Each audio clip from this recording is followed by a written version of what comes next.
Hi everyone and welcome to the Allplane Podcast, where we talk about commercial aviation, always from fresh angles. First of all, my usual reminder that you can find all the previous episodes of this podcast, as well as many other aviation stories, on our website, Allplane.tv. That's ALLPLANE.tv. Today's episode is a bit different from the preceding ones. We are zooming into a part of Europe that is fascinating from many different points of view, but particularly when it comes to aviation. I'm talking about the Balkan region. Petar Vojinovic is the founder and CEO of TangoSix, the leading aviation media firm in Serbia, where he is based. He is also the organizer of the Southeast Europe Aviation Summit, shortened by SEAS, a major conference that takes place in Belgrade about aviation in the Southeast Europe region, obviously. With Petar, we have talked about the past, present, and future of the airline industry in this region. Did you know, for example, that Serbia has one of the oldest airlines in the world, or that JAT, the flag carrier of the former Yugoslavia, was among the first airlines in the world to introduce some advanced Western airliners during the Cold War? How did the airline industry in that area recover after years of war in the 1990s? And how and why did Etihad take control of Air Serbia?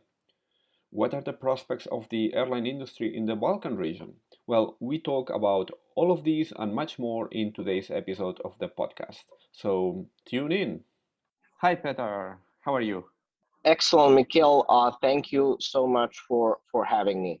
It's great to see you. Last time we met in person in Belgrade, that was, I think, a couple of years ago in a completely different pre-pandemic world. It was that conference that you organized, the Southeast Europe Aviation Summit, also called the SEAS. It's the largest aviation conference in the Balkans. You are the founder and CEO of TangoSix, news portal and events company that is the leading source of information about aviation in Serbia and I would say in the whole of the Balkan region, right? Yeah, thank you for the kind introduction. The former Yugoslavia is also sometimes referred to as Adria region as well, because, politically everybody is fed up with the Yugoslavia term. We cover mainly, we are from Serbia, Belgrade, but the entire former Yugoslavia had a similar language across all the nations. We sprang out of, former large one national carrier, militaries, which had a lot of activities, both in the defense and civil aviation side. So we cover all that. You and I met last time in 2016 when we had the first Southeast Europe Aviation Summit, which was inspired by then Air Serbia, the Serbian national airline, really in its stride. We had James Hogan back then appearing at the conference, and the idea was always as specialized media to have events, which we continued doing. Mm-hmm. A lot has happened since then. And we're going to review now all the different developments that have happened in your region, because the point of this podcast, I think, is to give an overview of the whole Balkan region in a broad sense to many people that are possibly not that familiar with it, but quite a lot of interesting developments have happened in the last few years. You've got a number of different countries, each with their own airlines. There's been also all the developments like the arrival, the growth of low-cost airlines, the investment from companies, for example, like from the Middle East, as you mentioned. It's a region that, as you mentioned, there was a large country in the past, it was Yugoslavia. And it's interesting because Yugoslavia had a large flag carrier called JAT. In a way, it's the antecessor of Air Serbia and still use the same code. This is JU, which so actually Yugoslavia still lives on in the aviation world in a way. So I think it would be also interesting to talk a little bit about this past, because JAT was and Yugoslavia in general was in a very interesting position, because it was not part of the West, it was not part of the Eastern Bloc. It was something in between. For example, they flew Western aircraft by being theoretically a socialist country at the time, right? Exactly. So the civil aviation airline history part of former Yugoslavia is extremely interesting. Yugoslavia traces back its roots to the Kingdom of Serbia, Croatia, and Slovenia, which basically had eighth or 10th oldest airline in the world, depends how you look at it. There's even a well-read guy called Mikel Ross who wrote a piece about it on CNN.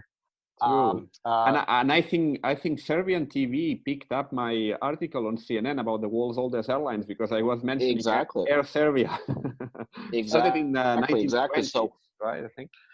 Exactly. So the 1927, 26, there was a guy who was called Tadija Sondermayer, who was an aeronautical engineer, basically, sort of a Howard Hughes type of the day, who founded the original national airline called Aeroput, which was built on the then craze of the new flying contraptions that Serbia first employed in its armed forces, influenced heavily by France, like everybody in the continental Europe. He conceived that national airline as a publicly traded company, to say it like that, with stocks. And he needed to raise capital back then in that kingdom, which was very Western oriented.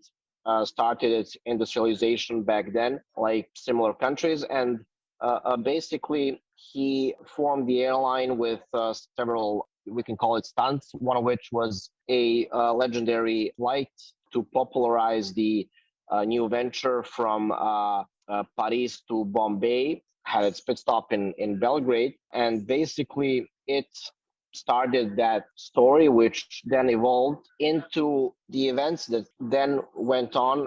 We had the World War II, which ended the kingdom of then Yugoslavia, that was then renamed. And Second World War saw the demise of the monarchy.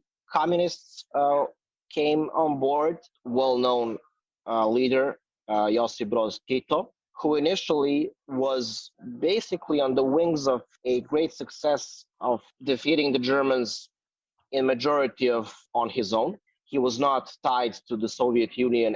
Several other Eastern European countries were. And he was a hardline communist, but at some point was pretty restless in subduing to Stalin. And then in the end of 40s, he broke off relations with Stalin, who wanted to appease him, who wanted to dominate basically the new country of Yugoslavia, comprised out of several nations, basically, several entities that were actually nations. And then we started that interesting thing of having also Western equipment. The new national airline, which was actually new, Aeroput, as everything from former Kingdom of Yugoslavia was effectively shut down, but the new entity called Yugoslav Airlines, or JAT, was then formed, and it began its mandate as the national airline of the new, bigger country. And that was extremely interesting in part because it saw almost all of the early jet era Boeing types. Yeah, they had the Boeing 707, I think, no? 727s as well. Exactly. Caravels as well from France. Exactly. The jet age specifically started with, before jets, you had Convair, you had DC-3s, C-47s, Convair, and then the jet age came actually with the Caravel, the advancement of Boeings, who basically brought up the stability of newer engines and a much more streamlined passenger experience. As we all know, started with the 707s, and then the entire network logically grew as a international one, but quite an international one. All Yeah, but these nationalities that comprise former Yugoslavia, Serbs, Croats, Bosnians, there's Montenegro, there's Slovenia. All of these nations, Orthodox, Catholic, and Muslim, had large expat populations all over the world, literally. And early on, JAT was conceived as sort of say 50% a connector to the expat arena, but also creating a extensive network and basically becoming a really dominant network carrier of the Balkans. It had several firsts in the airliner arena. For instance, there is a very interesting aviation museum at the Belgrade airport, yeah, which actually, I strongly.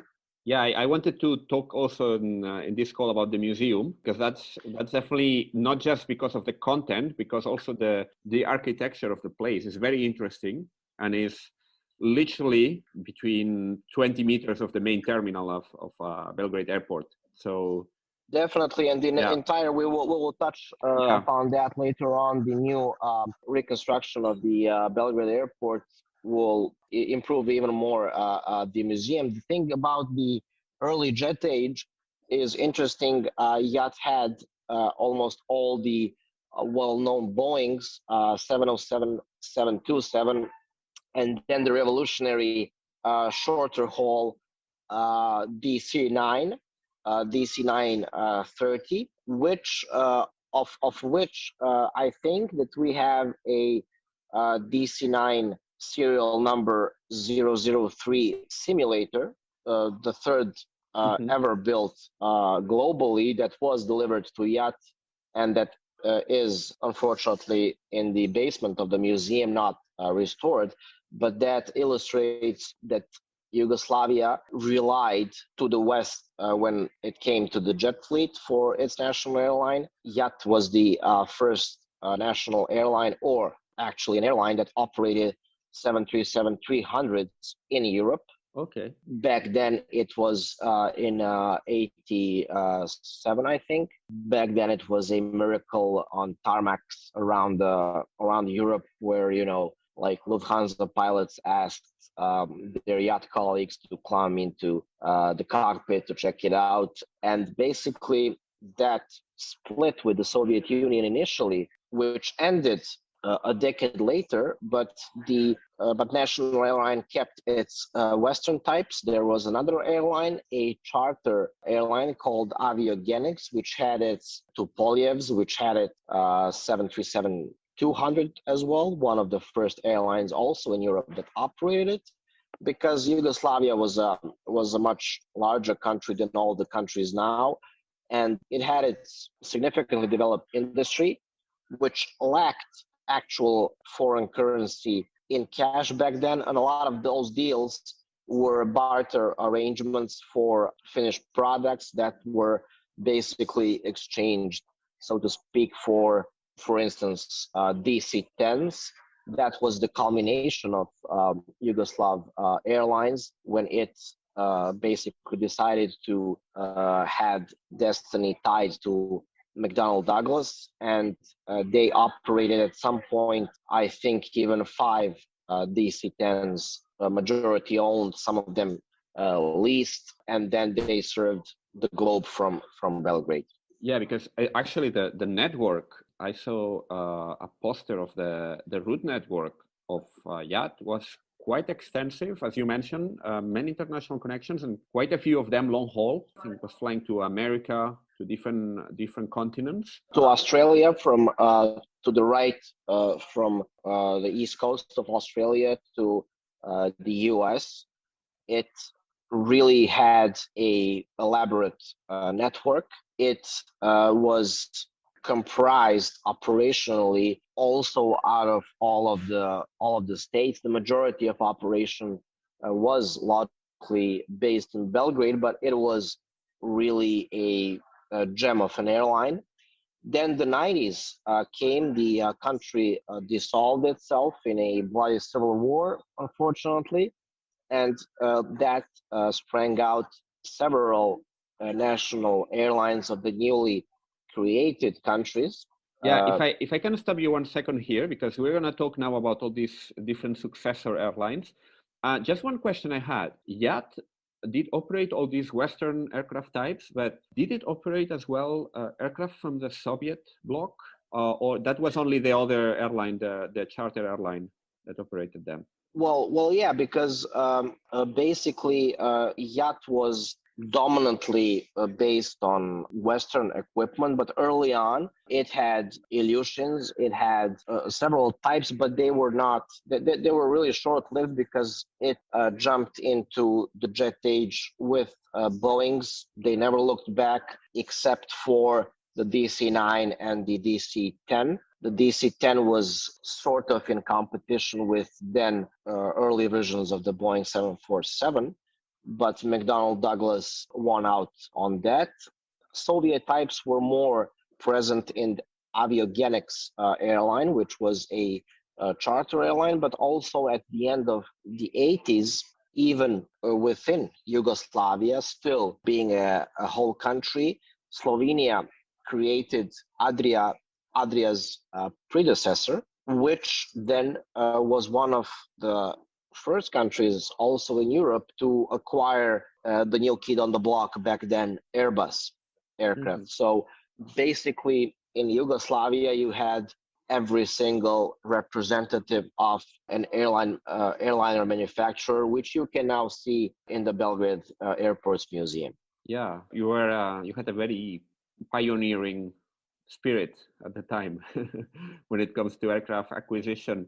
I think the only other socialist country in Europe at the time I think had Western aircraft, I think was Romania. I might be wrong.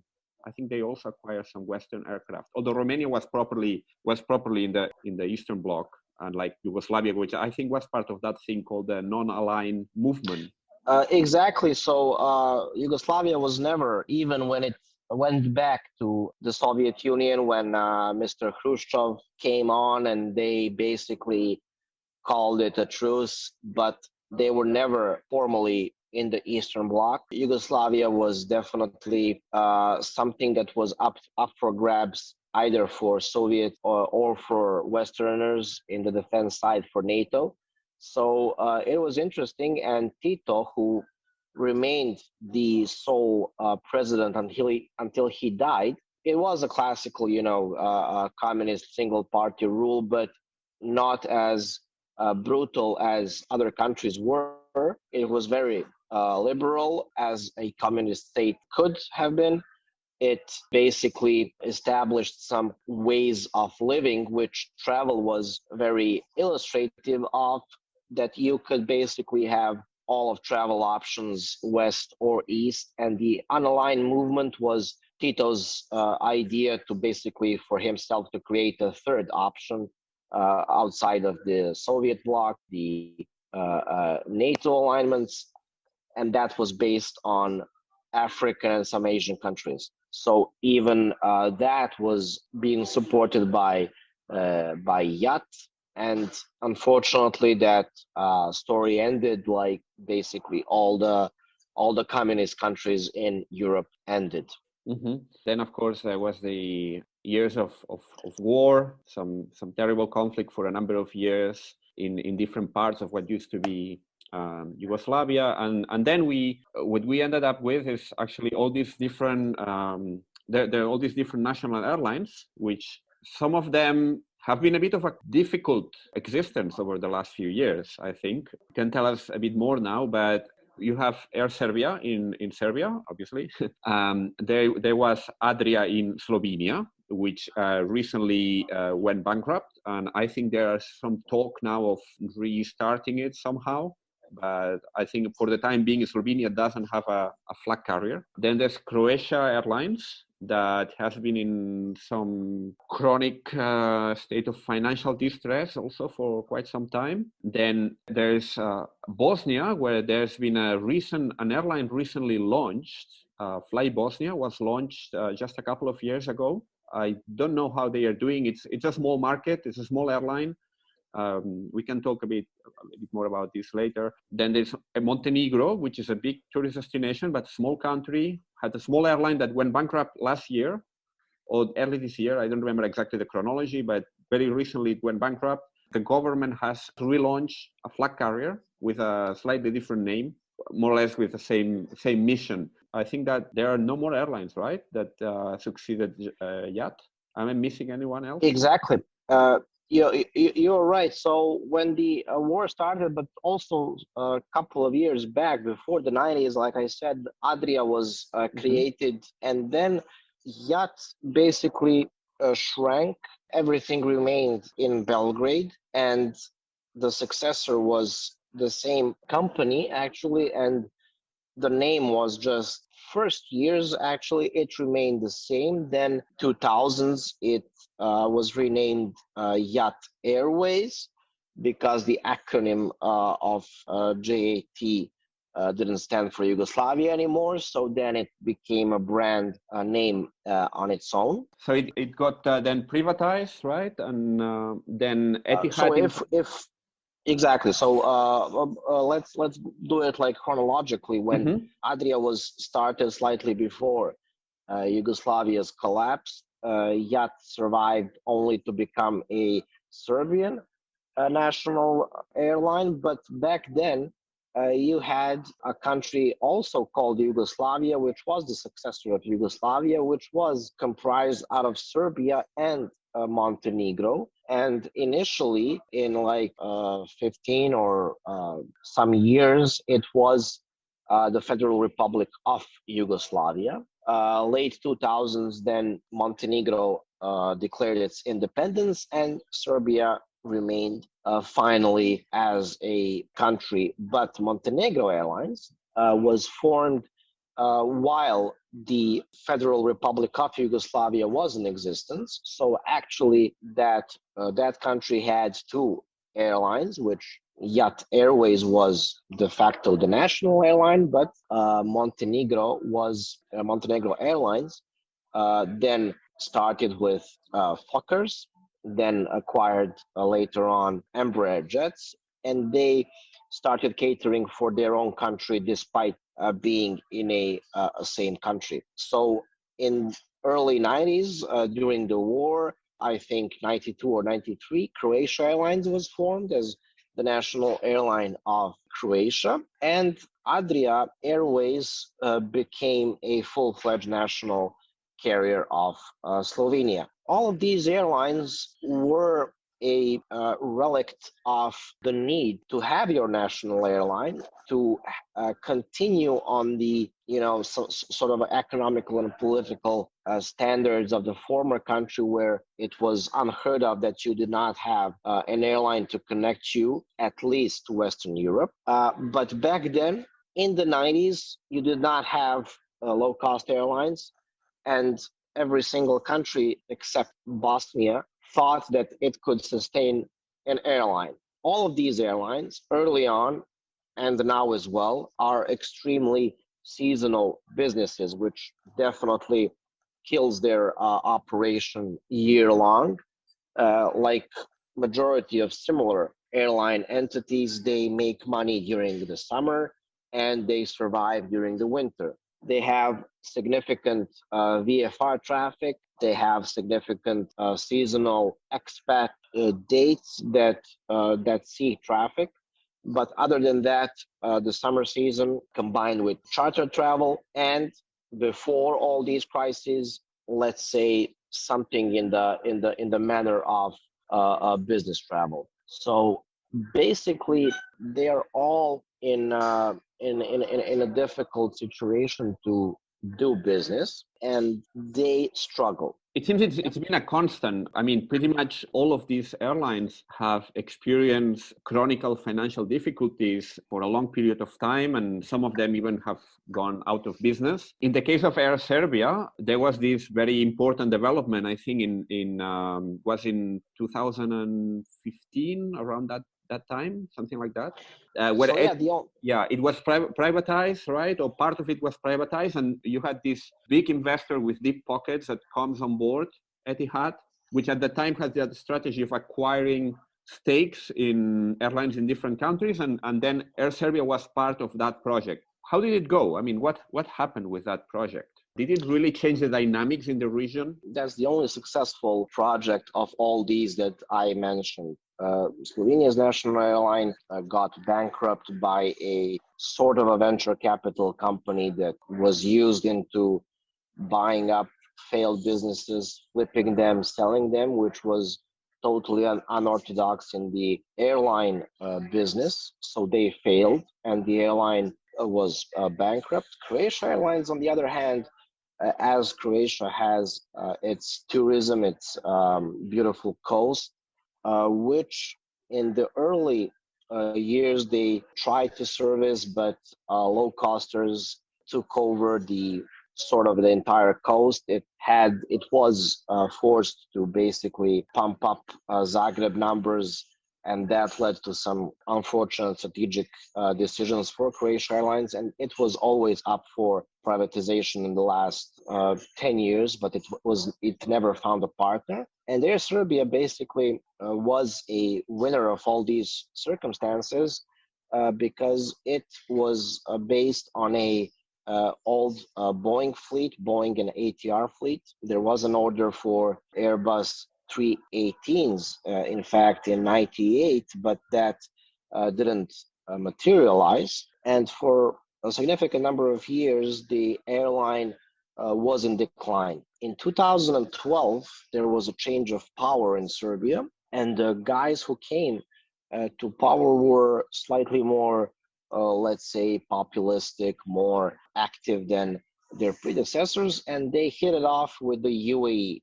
UAE started helping out, and one of the items was, okay, so what can you do for us? Oh, we have a defunct national airline which is on, life support. Can you do something about that? And enters James Hogan into the story because he was asked by the Sheikh then of the UAE to sort of, check out the situation. And if he sees, it was not a direct order, but if something can be done, maybe he can help then Yat. He was basically then started building up his well-known alliance, something of a equity partner type of a thing that we all know, which now totally failed. Yeah, it didn't really work out. Huh? They have been selling some of the stakes they acquired. Exactly. Some airlines failed. Air Berlin, Jet Airways failed. There was this regional airline, I think, in Switzerland, also went out. Exactly. They even had a partnership with Alitalia, but all of those things failed. Air Serbia is now the only remaining formal partner in what was then branded as Etihad Partners, but the entire thing was that the new Serbian party in power back then had to do some had to achieve some quick political wins, and Air Serbia was a thing that was one of those examples. And Hogan then, who incidentally at some point in his career worked for Yacht back in the 80s in Australia. Oh, I didn't know that. He was a representative for Yacht in that domestic market of his back then. But the thing is that he said, okay, so you have a defunct airline. I have a business model where I invest by certain amount of stake in certain airlines, which in turn gives me synergies that I can bypass some, open sky rules or some, for instance, arrangements, for instance, in India that I can basically hook onto that large traffic by acquiring a stake in some sort of an Indian airline. So that strategy had nothing to do with Yacht, but he thought like this: okay, so there is no functioning or significantly strong airline from Austria to Turkey, from Austrian Airlines to Turkish Airlines. Everything in between are those smaller, about to go bankrupt national airlines, legacy business models. So if I now have a significant interest from one of these countries, Serbia, how about that I apply my equity alliance formula to Serbia and create a sort of a former Yugoslavia, Balkans network carrier on the business models and marketing initiatives and integrations into the Etihad network. So that was his proposition to the new Serbian government. And that government, who was willing to invest, who needed a first political victory in the terms of saving a huge problem, which was JAT Airways, agreed, accepted. And then he started basically laying out a enormous investment, which marketing-wise needed to be a break from an old brand. He rebranded it as Air Serbia. He found an executive who is Serbian, but also living in Australia, and it changed its fleet from Boeings to Airbus, 319, 320s, and from a standpoint of creating an overreaction to the comparable competitive national airlines of former Yugoslavia by creating a significant network supported by Etihad, but completely paid by the Serbian government. So he had a clean slate.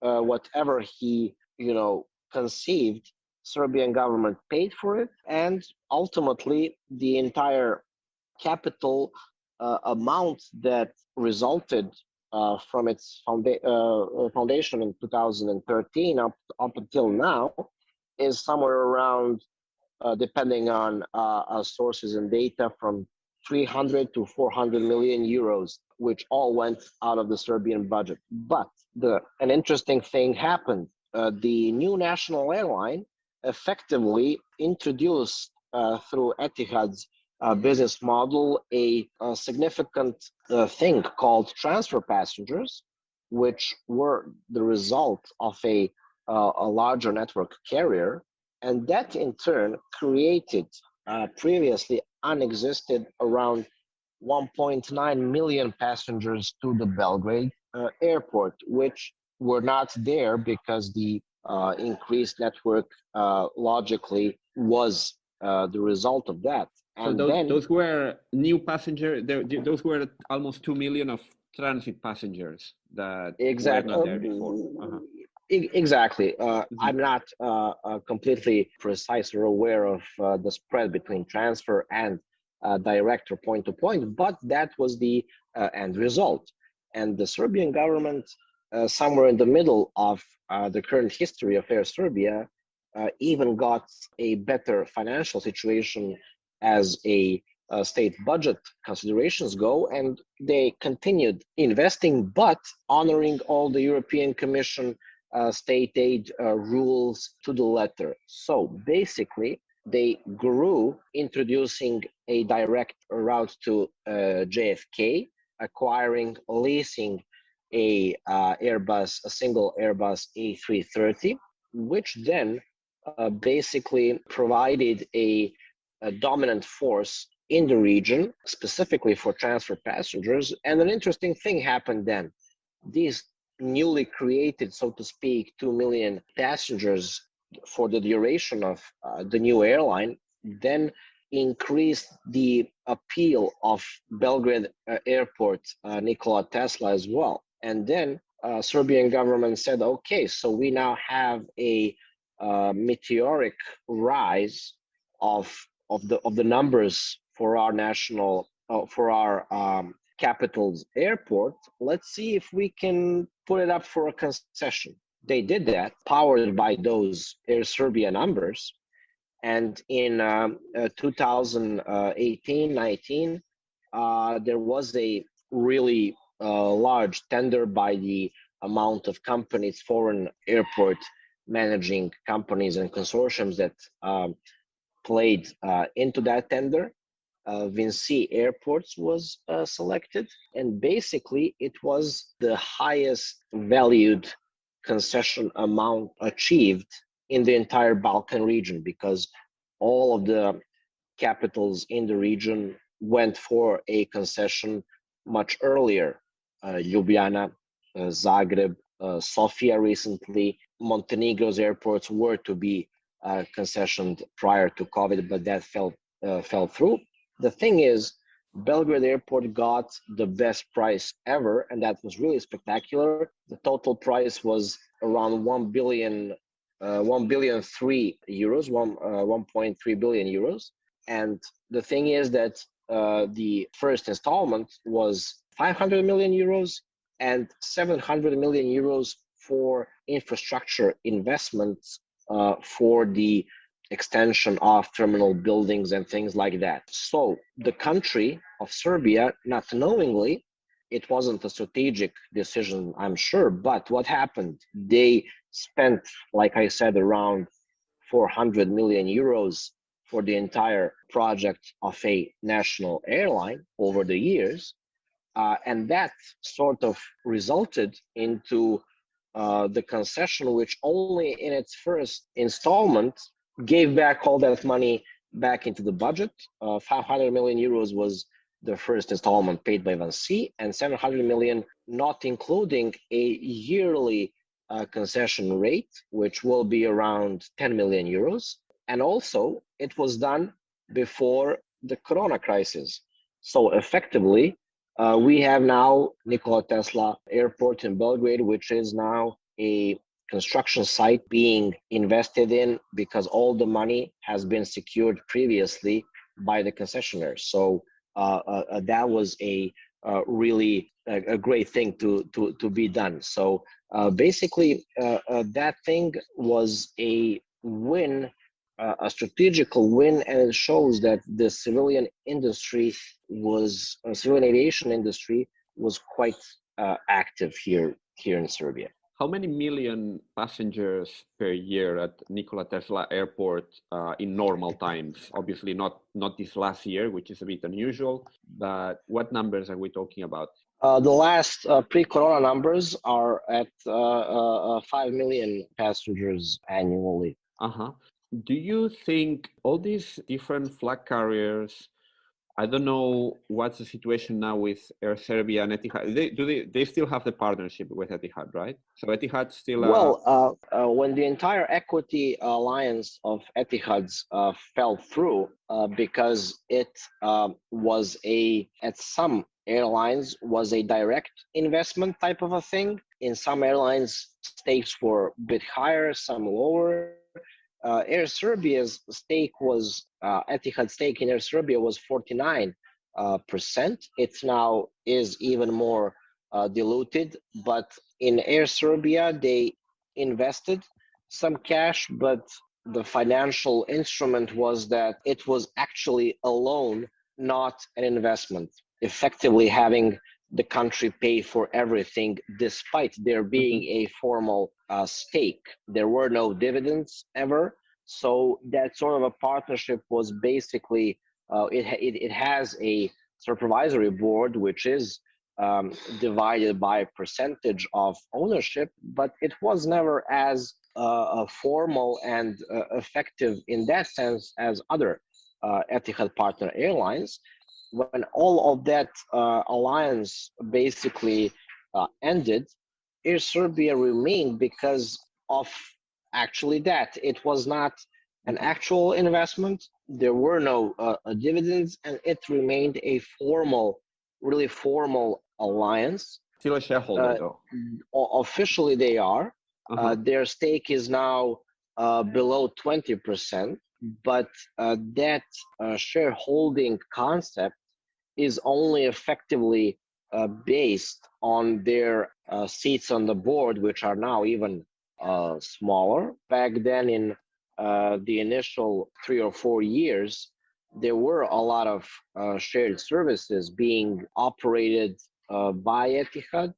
Serbian operations people from several segments of the company, network planning, route management, and all the financial, commercial, some of the sectors were based in Etihad, and that was the concept of the initial Etihad alliance, that it will be ideally cheaper if everybody is synergized. But 3 years ago, all of that came back to Air Serbia, and they do not have any business or physical links anymore. So the only thing that remains is a formal share-based ownership, but it is really formal, political, an illustration of good relations between Serbia and the UAE.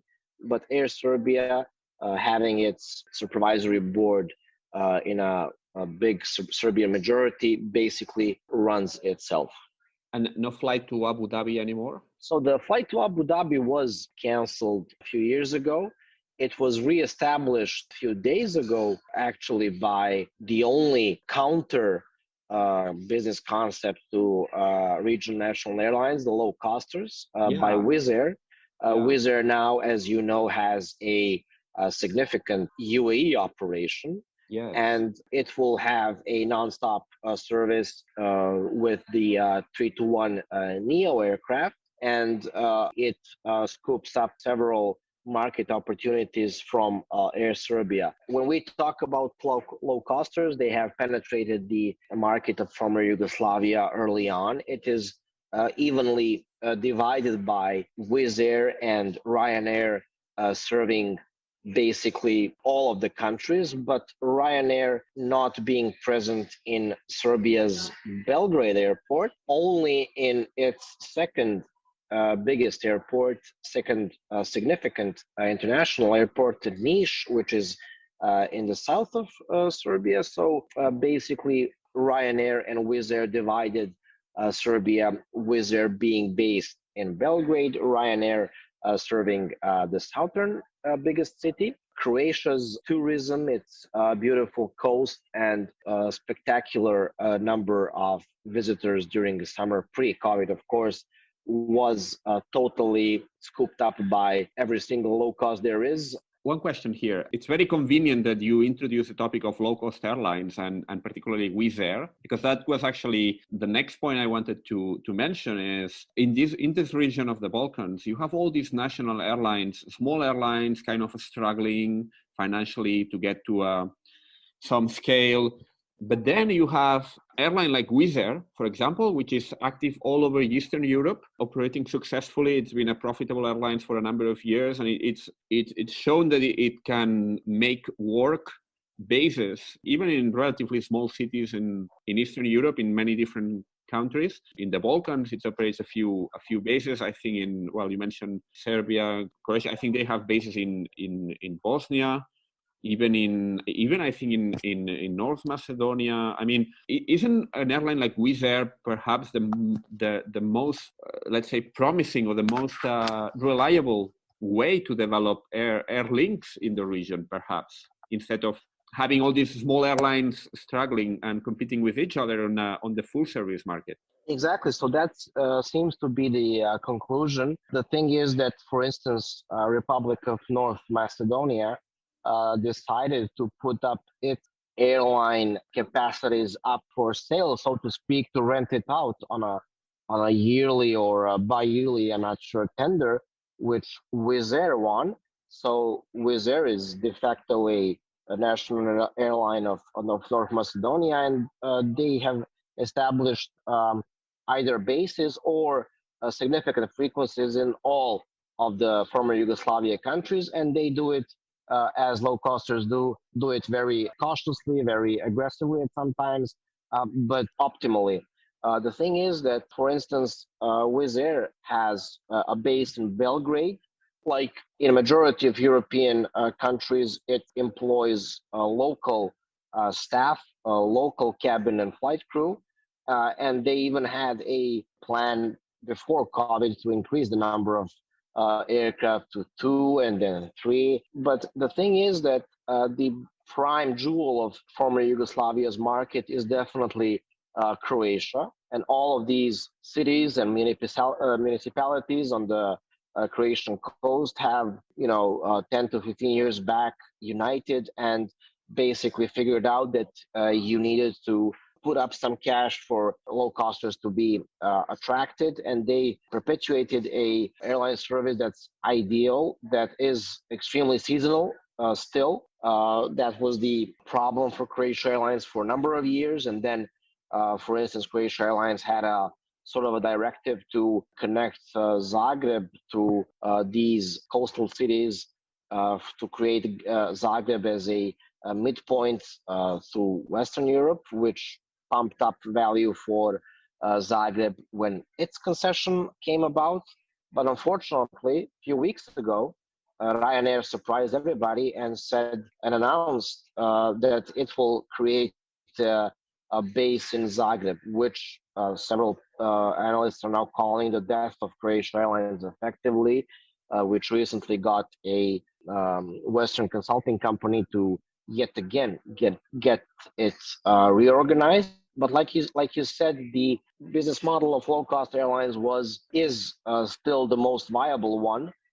Due to seasonality, due to predictive expat migrations during the year, business travel is not as developed, but we have to be reminded that all of these economies are 5 to 10 years behind because of the war in regards to the remainder of Europe. So business travel is always actually on the rise, not on the levels of other Western countries. So there was always room for growth. But you also have, for instance, you also have the foreign airlines serving the region for the business travel. So you have the Lufthansa's, Austrian Airlines, Air France's on one side, and on the other side, you also have airlines from places like the Middle East, for example, connecting. I think Fly Dubai is flying now to several destinations in the region, connecting to Dubai. You had exactly. Etihad. So that So you have both the east and west connected by obviously not so much by the national airlines, but by other foreign airlines that come into the region. Yeah, of course, like every country wants to have its own national airline and national hub, but sometimes, I mean, you have the alternatives there. Maybe that it's more straightforward. Exactly. So for the best example there is Adria Airways bankruptcy, which created a practical demonstration of what happens when you lose your national airline, even it being managed by a foreign company. Like I said, it was sort of a venture capital entity that wanted to basically flip the company, sell it in a elevated capital worth. They failed. But then overnight, basically, as these things happen, Slovenia didn't have a national airline. And then you had a practical experiment of what happens, and do low-costers flock, and do they immediately relieve and compensate the demise of a national airline? The answer is not quite, because Slovenia lost some basic connectivity to even Munich or Frankfurt, I'm not sure, which was not there. Low-costers did not want to serve sort of political not viable routes. So overnight you lost a significant number of routes. Slovenia, on the other hand, is not a ideal example, since it's quite closer to Western Europe than other countries. But Montenegro Airlines, its bankruptcy is also an excellent example of a country that's also based on tourism, which is also extremely seasonal as a market, and road access, it being a sort of a mountainous, hard to access country by road, or you need to drive longer for sure. It needs airlines. All of the airlines serve Montenegro, but some basic, we can call it, political business routes have been lost. That specific example of Montenegro Airlines' bankruptcy is an illustration of these countries' political choices and options, which were not, they were not honoring European Commission rules of state aid. And last year you had a switch of government, switch of basically also ideologies in Montenegro. And that new government, the coalition, basically established that through competitive authority watchdogs that Montenegro Airlines, unfortunately, for several years did not honor the European Commission rules for state aid or state subsidies. And they started honoring that, the new government did, and they said, we literally do not have any authority or any legal option to continue to fund the national airline of Montenegro, and we have to shut it down.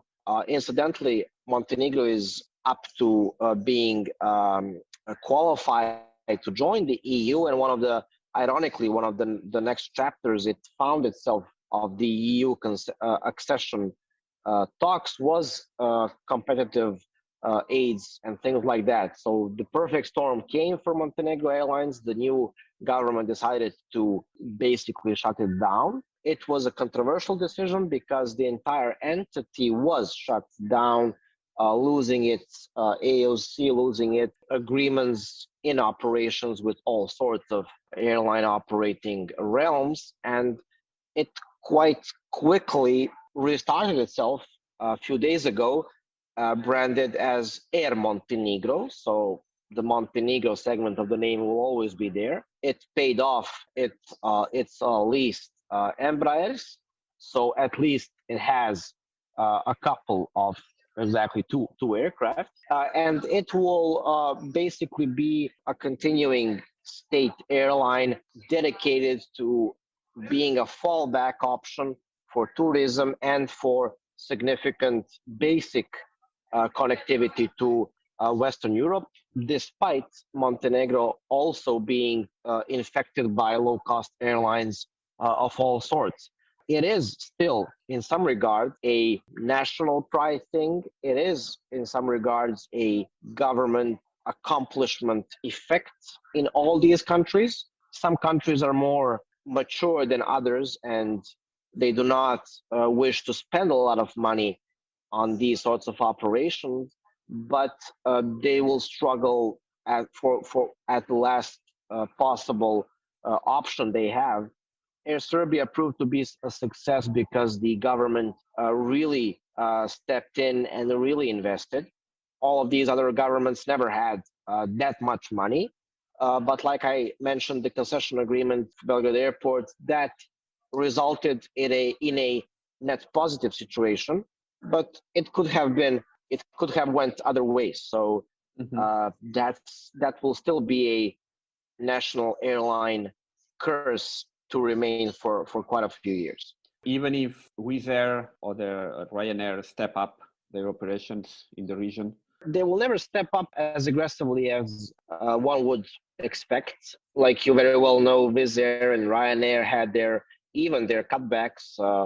Even in Belgrade, they had some layoffs. They were not significant. Even having the most enormous cash reserves of all other airlines in the market, but they always, as we all know, acted more responsibly, but never actually being totally aggressive into overtaking by, for instance, frequencies. All the attractive routes have been established by all of the low-cost airlines, but those frequencies will always remain seasonal. And that is the conclusion, because they know what is the maximum of that market. And the only airline business competitive story there is how much traffic will they take over, the existing traffic will they take over from the national airlines. There is no significant creation of new traffic. So to sum it up, it will always be a modest and not comparable to sort of, Western European frequencies that they have dominated for years. Mm-hmm. Are all these countries in the region all part of the European Common Skies, even if some of them are not in the EU formally? That's completely right. All of them are members of Open Skies. So your government has limited options to prohibit them. At some instances, it does not have any power to prohibit entry of low-costers into your country. So that was never an option. country of Serbia supported its national airline, specifically in some charter wars, which it fights every single summer season with countries, for instance, like Turkey. It always struggles to give Air Serbia more in that bilateral charter agreement schedule, more metal on more routes, but it cannot prohibit, all of these countries cannot prohibit low-costers from entering whenever they please. Just to wrap it up with the airlines, there's this airline that was started in Bosnia a couple of years ago, Fly Bosnia. This is a private project, right? With some Middle Eastern investors. Exactly. So, that thing of each nation basically having its national airline did not escape Bosnia as well. And Bosnia had several attempts of, having its airlines, and now the latest iteration is called Fly Bosnia. And basically, it had significant plans prior to COVID. It will continue expanding its fleet. It is Airbus based. So they will try to connect with, basic routes to Western Europe, to traditional Muslim countries as well. But they are, as a country, totally dominated by Wizz Air, more Wizz Air than Ryanair. That's sort of a project by current investors that still haven't seen the worst part of that adventure playing out. For instance, we have a new airline in Croatia called ETF Airways, which is a charter ACMI airline. There is a third airline in Croatia called Trade Air, also in a leasing ACMI charter concept. So you can convince industry insiders into launching an airline, but as Croatia has shown, it is outright a specialty thing that is aligned with realistic prospects. Air Bosnia is also the consequence of the thing I mentioned, that national pride getting along thing that is still in its infancy, because it is the youngest of them all. Of course, not including Air Montenegro now, but the only arena where a new airline can think of succeeding is perhaps only Croatia, because of its thriving tourism. You have the maximum number of long-haul seasonal traffic now coming from US announced for this season.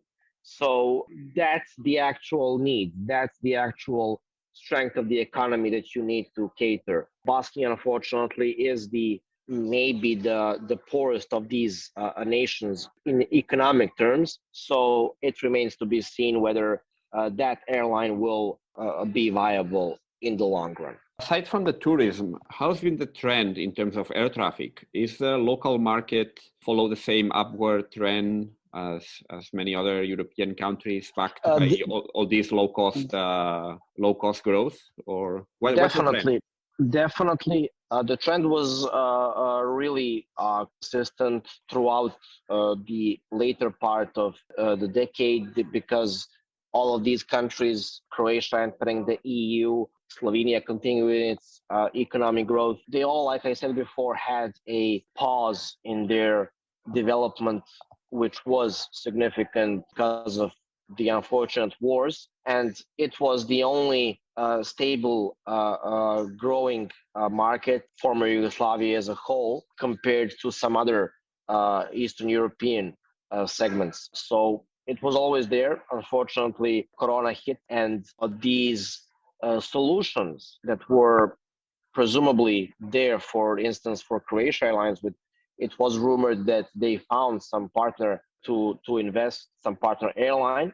It could have maybe been better for them that this did not happen, but everybody suffered. Low costers have quieted down when it all started. Air Serbia was always the most agile one. it took over significant opportunities in Slovenia when Adria Airways collapsed.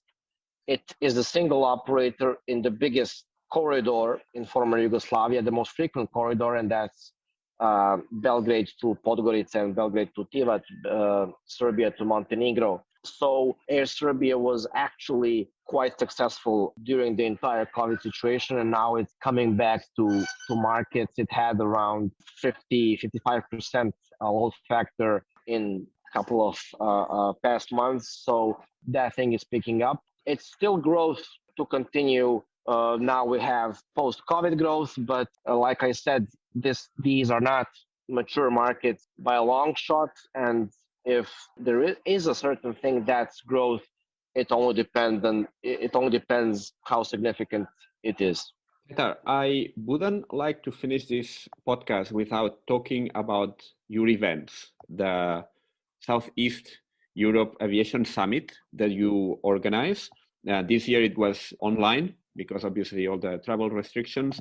On other editions, it has been presential in Belgrade. I had the chance to attend once. It was a very interesting experience and sort of an introduction to all this world of aviation in the former Yugoslavia that we've been talking about today. What else can you tell us about the upcoming editions of SEAS and the other events that you are organizing?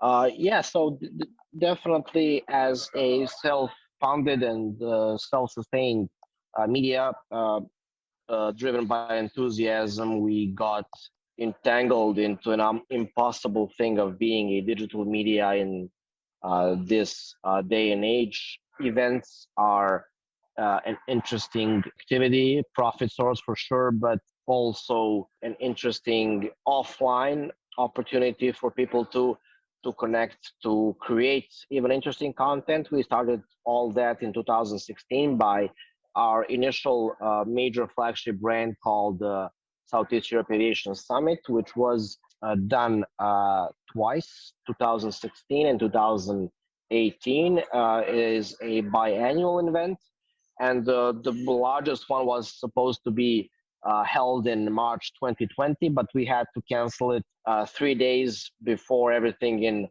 Serbia was pronounced as being locked down due to COVID. So we were about to dominate yet again. Unfortunately, that happened. We also had one other conference organized. It was dedicated exclusively to airport security. And over the years, we developed a significant competence in event organizing, in supporting that through marketing and PR and content creation through our channels, which are significant. And then I decided, let's try this hybrid conference online streaming thing, which we did. So we had our third Southeast Europe Aviation Summit edition this May. It was extremely successful. We had around 8,000 total views of 2 days of YouTube streaming. So it was quite spectacular. It brought up some new industry players from the local arena. The content was excellent. So hopefully we will continue doing that. We are now considering doing something defense only. So hopefully we will all get back to offline events as soon as possible. I think we are all hoping so. You also produce content. You have what is perhaps the top YouTube channel in your region for aviation content. You also produce other multimedia content about aviation. I guess most of it is in Serbian language, but can you tell us about where to find those channels for people that are interested? Maybe we have some people in the audience that can understand Serbian. Definitely. So our YouTube channel has a mixed language-based content. We do some English on the YouTube channel. You can just type up TangoSix in YouTube search. The last conference is now being broadcasted panel by panel on YouTube. Several of those interviews and panels are in English. For instance, today we have published a panel with Air Serbia's lead commercial and strategy executive, who is a foreigner. So we do that in English. Definitely, there is some English content to be found on our YouTube. Our base content platform is our portal, TangoSix.rs. It's Serbian language only. But in English, you can follow me on Twitter at Petar Vojinovic, and hopefully you can find me on all these channels. Yeah, and I'm gonna post links to each one of them on the show notes as well. The website for the conference for the Southeast Aviation Summit, scas.rs. Okay, excellent. I'm going to post a link as well so that everyone can check it out and maybe attend the next edition. Petar, it's been a very comprehensive conversation. So I think our audience will have a very, very good understanding now of what happens in your part of Europe and this very dynamic aviation landscape in the countries that were once part of Yugoslavia, now different countries, but again, common issues and similar aviation landscape, an interesting part of Europe that I would definitely recommend everyone to visit and to enjoy whenever it's possible to travel again. Thank you very much, Petar. Thank you for having me. Definitely the Aviation Museum at Belgrade's airport is a location to visit by aviation enthusiasts. Yes. Thank you for...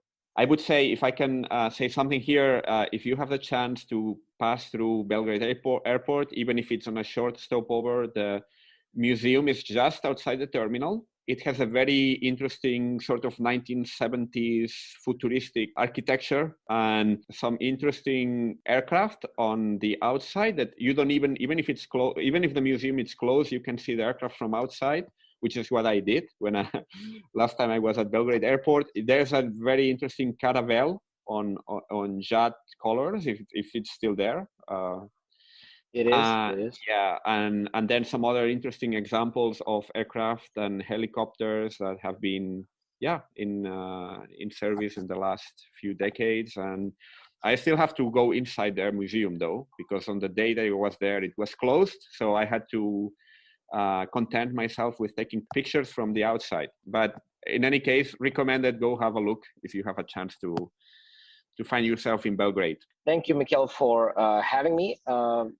It was really great trying to shed some light on a very interesting region. And thank you. Thank you once again.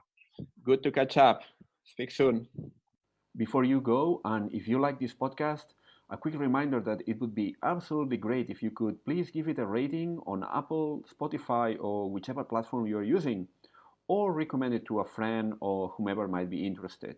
Thank you very much and see you soon.